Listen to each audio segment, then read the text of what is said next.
आज का हमारा विषय है गुरु बिना ज्ञान नहीं।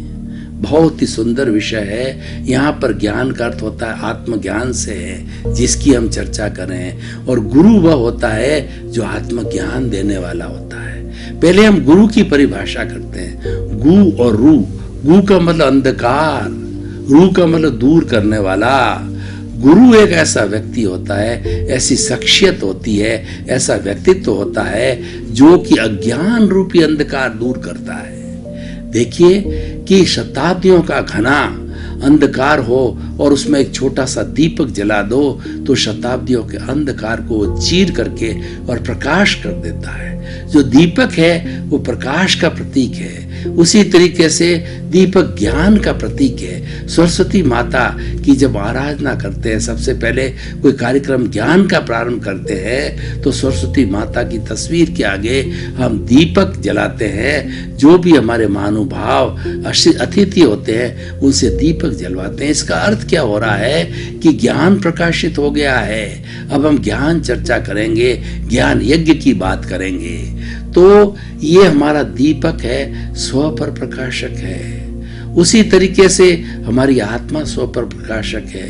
गुरु होता है वह स्व प्रकार पर प्रकाशक होता है। तो गुरु वह व्यक्ति होता है अज्ञान रूपी अंधकार को दूर करने वाला गुरु होता है। और इस दुनिया में जो भटकाने वाला है वह अज्ञान है।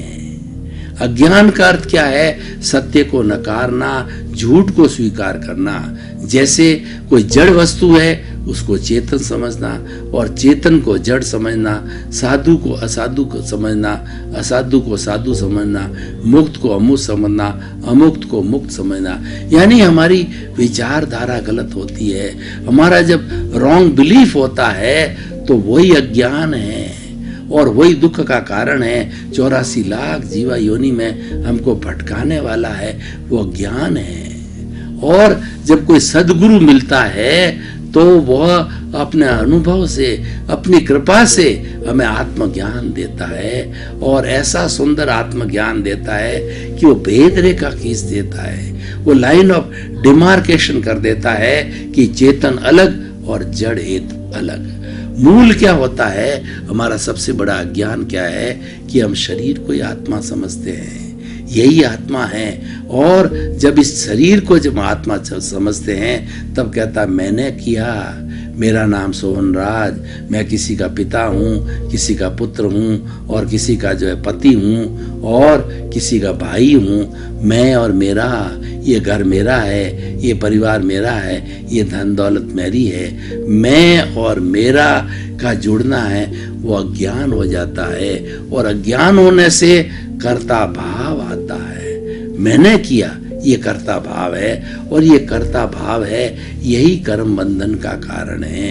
इसी से कर्ता भाव से राग द्वेष पर होता है। जो अकर्ता भाव होता है वो तो निष्काम कर्म करता है, उससे कोई भी राग द्वेष नहीं होता है। इसीलिए अकर्ता बनना कौन बनाएगा? गुरु बनाएगा। कैसे बनाएगा? ज्ञान देकर के बनाएगा। तो आज हम बता रहे हैं कि गुरु बिना ज्ञान नहीं है। जब तक सच्चा ज्ञानी पुरुष नहीं मिले, जब सच्चा गुरु नहीं मिले, उसके बिना हमें आत्मज्ञान नहीं हो सकता है। हमको सच्चे गुरु मिले, हमको आत्मज्ञान मिला और आत्मज्ञान मिलने के बाद में गुरु ने हमारे को 100% जो है प्रतीति करा दी कि तुम शुद्ध आत्मा हो। ये बात हमारी जहन में बिठा दी और ये बात जो है हृदयंगम करा दी और ये बात आत्मसात करा दी। और उसके साथ में क्या दिया? उसके साथ में लक्ष्य दे दिया, लक्ष्य की जागृति करा दी। परसेंटेज वाइज 15% लक्ष्य की जागृति जो है गुरु ने, भगवान ने जो है हमें ये जब ज्ञान दिया उस वक्त ये प्रतीति करा दी।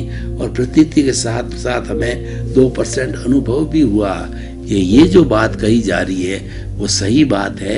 मैं अलग हूँ, आत्मा अलग है और ये भोगने, ये तो करने वाला है, ये भोगने वाला है और आत्मा है, ज्ञाता है और दृष्टा है। कर्म बंधन इसने किया है, यही भोगेगा और यही कर्मों को इनवाइट करता है। कैसे इनवाइट करता है कि जो फिल्म लेकर के आया है उस फिल्म के साथ में राग द्वेष करता है, उसके साथ जुड़ाव करता है, उसके जा अपने भाव बिगाड़ता है, अपने ओपिनियन देता है और उसके साथ साथ के अंदर अपनी राय देता है। तो उससे जो क्या होता है कि हम किसी की प्रतिक्रिया करते हैं, किसी की राय देते हैं, ओपिनियन बनाते हैं, तो उसके अंदर हमारे भाव जुड़ जाते हैं और भाव जुड़ते ही जो है भाव बिगड़ जाते हैं, राग द्वेष हो जाता है और राग द्वेष होने की स्थिति में हमारा भाव बिगड़ जाता है। इसीलिए गुरु हमको सिखाता है कि भाव मत बिगाड़ो, भाव बिगड़ जाएगा, और भाव मत बिगाड़ो, भाव बिगड़ जाएगा। और गुरु हमेशा याद दिलाता है। गुरु क्या करता है, जब ज्ञान देता है तो ज्ञान देने से हमारी शुद्ध आत्मा में से एक भाव सत्ता प्रज्ञा होती है, वो अलग हो जाती है।